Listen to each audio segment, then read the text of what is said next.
Swastiastu. Selamat siang. Siang. Gimana kabarnya hari ini? Baik. Sehat? Sehat. Baik, terima kasih. Nah, sekarang dalam pertemuan ini ingin mensosialisasikan tentang sosial pelajar Pancasila. Di sini Bapak menyampaikan terkait dengan profil pelajar Pancasila. Profil pelajar Pancasila adalah merupakan sejumlah karakter dan kompetensi yang diharapkan untuk meraih nilai oleh peserta didik yang didasarkan pada nilai-nilai luhur Pancasila. Di sini dalam profil pelajar Pancasila ada 6 dimensi. Yang pertama, beriman, bertakwa kepada Tuhan Yang Maha Esa. Terus yang kedua, berkebinekaan global. Yang ketiga adalah bergotong royong, kreatif, bernarsisisme dan mandiri. Ini yang ada di profil pelajar Pancasila. Ada 6 dimensi. Ya. Nah, yang pertama, beriman, bertakwa kepada Tuhan Yang Maha Esa dan berakhlak mulia. Pelajar yang bagaimana? Pelajar yang berakhlak dalam hubungannya dengan Tuhan Yang Maha Esa. Ya. Ia memahami ajaran agama dan kepercayaannya serta menerapkan pemahaman tersebut dalam kehidupan sehari-hari. Nah, di sini anak-anak sudah pasti melakukannya. Misalnya bernama film anak-anak itu ya, yang terus kalau yang Muslim ya sholat Jumat, itu kegiatan kita kaitannya dengan Tuhan Yang Maha Esa, hubungannya. Terus yang kedua, elemennya ini dalam beriman bertakwa Tuhan Yang Maha Esa mempunyai 5 akhlak. Ya, yang pertama akhlak beragama, akhlak pribadi, akhlak kepada manusia, kepada alam dan bernegara. Dari elemen ini, anak diharapkan dapat memenuhi berakhlak agama, pribadi, diri, ya, dan kepada sesama. Di yang kedua, dimensi yang kedua yaitu berkebinekaan global. Berkebinekaan global. Kita lihat tengah. Pelajar yang bagaimana coba? Kita pelajar yang diharapkan adalah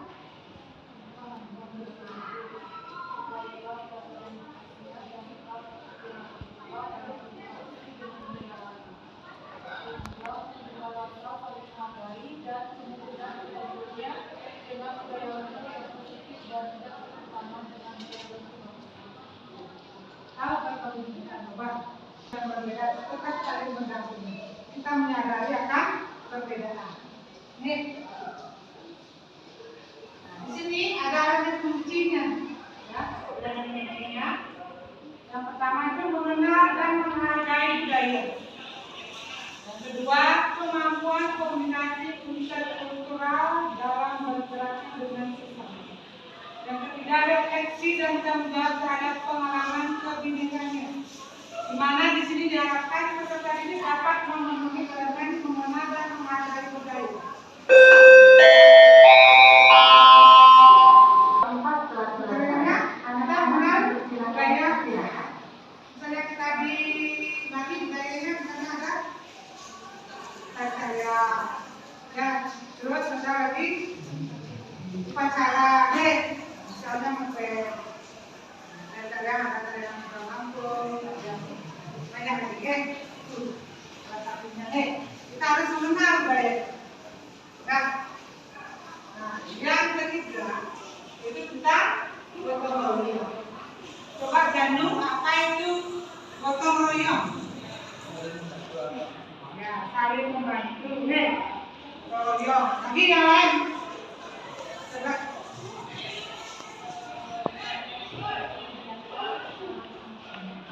Intinya bersama-sama dan dilakukan bersama-sama. Oke, itu intinya. Sehingga kita tuh lebih ringan, lebih cepat di. Lanjut.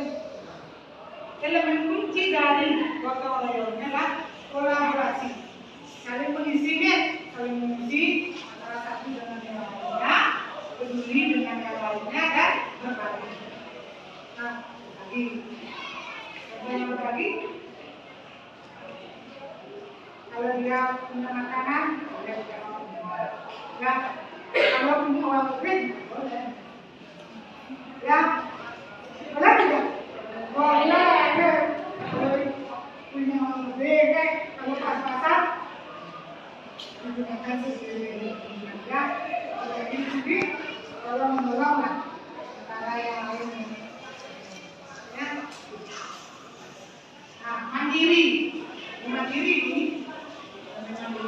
Pelajaran Indonesia merupakan pelajaran yang mandiri. Bagaimana yang mandiri? Pelajaran mandiri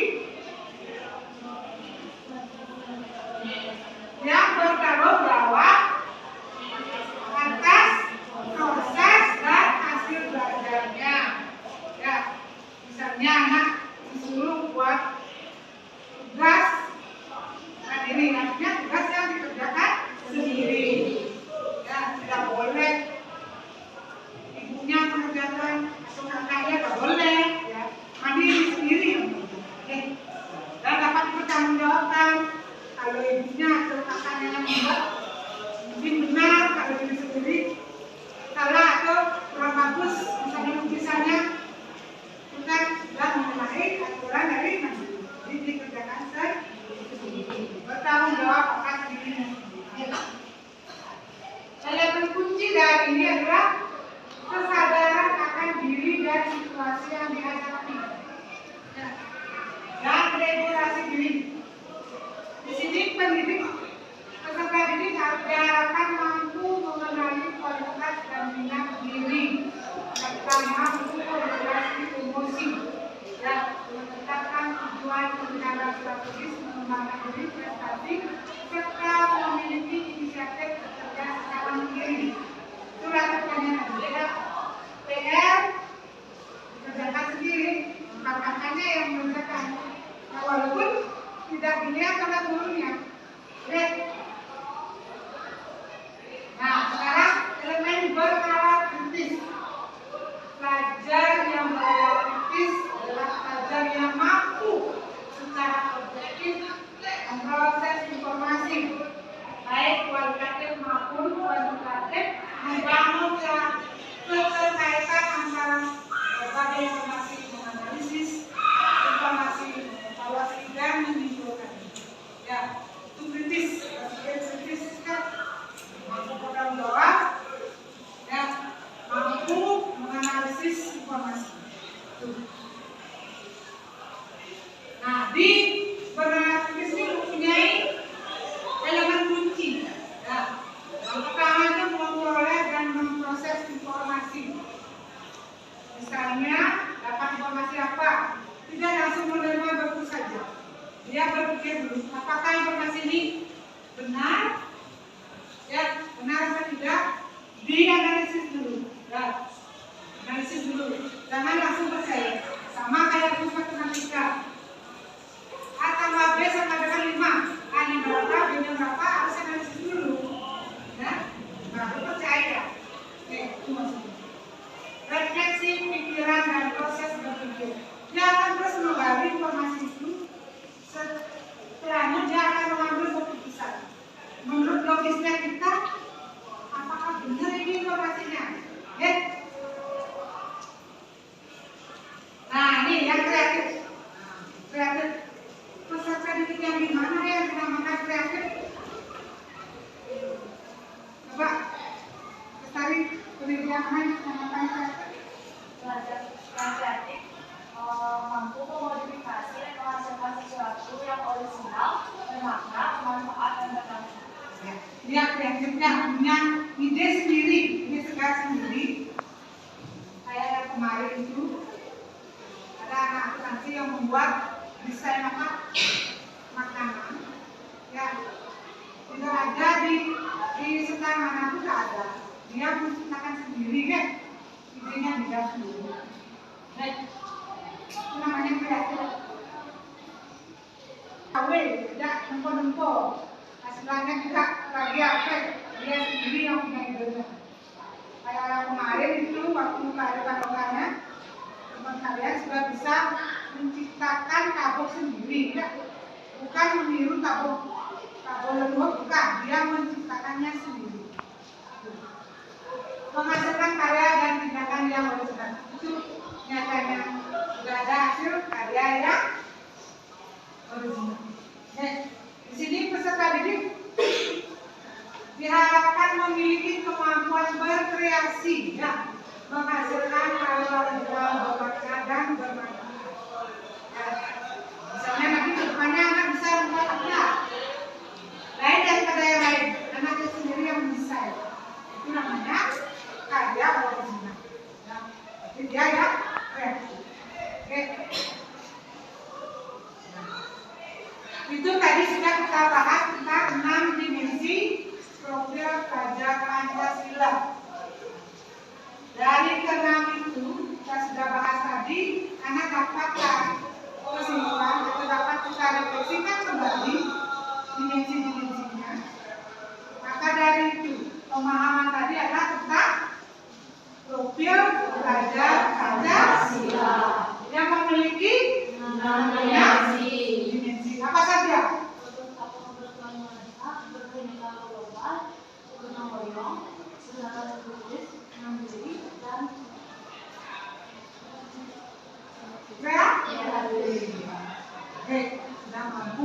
Sudah mampu anak-anak memahami dan tahu apa saja yang ada di profil pelajar Pancasila. Nah, di sini anak sudah mampu deh. Jadi anak sudah mampu mengembangkan kemampuan dan karakternya. Nanti ibu harapkan karakter yang ada di profil Pancasila anak terapkan juga di masyarakat. Nih, kan anak-anak bermasyarakat juga, ibu anak juga belajar dulu. Bagaimana berkata-kata Indonesia, bagaimana anak yang mulia, bagaimana mencetuskan ide-ide kreatif itu kan dipakai di lingkungan. Harapan kami itu mampu mengembangkan kemampuan dan karakter yang diperlukan untuk menjadi anggota masyarakat yang bertanggung jawab dan berbudi. Jadi ini kesimpulan. Profil pelajar Pancasila mempunyai 6 dimensi. Dari 6 dimensi tadi, ada yang belum dipahami? Sudah ya? Sudah paham. Kaitannya dengan profil Pancasila, katanya sudah hafal. Langsung hafal ke-6-6 itu luar biasa. Kasih aplaus semuanya. Ya, terima kasih. Nah, ini semua mata pelajaran mengharapkan ya anak-anak mempunyai karakteristik yang mencerminkan nilai-nilai luhur dari Pancasila, ya, dan mampu bertanggung jawab dan berbudaya. Itu harapan Ibu dari paparan ini. Setelah ini Ibu ingin memberikan umpan balik terkait dengan paparan yang tadi disampaikan. Umpan baliknya Ibu minta nanti anak isi di bawah form, ya, di bawah form Ibu share melalui WA group, ya, melalui kelas Ibu share banyak.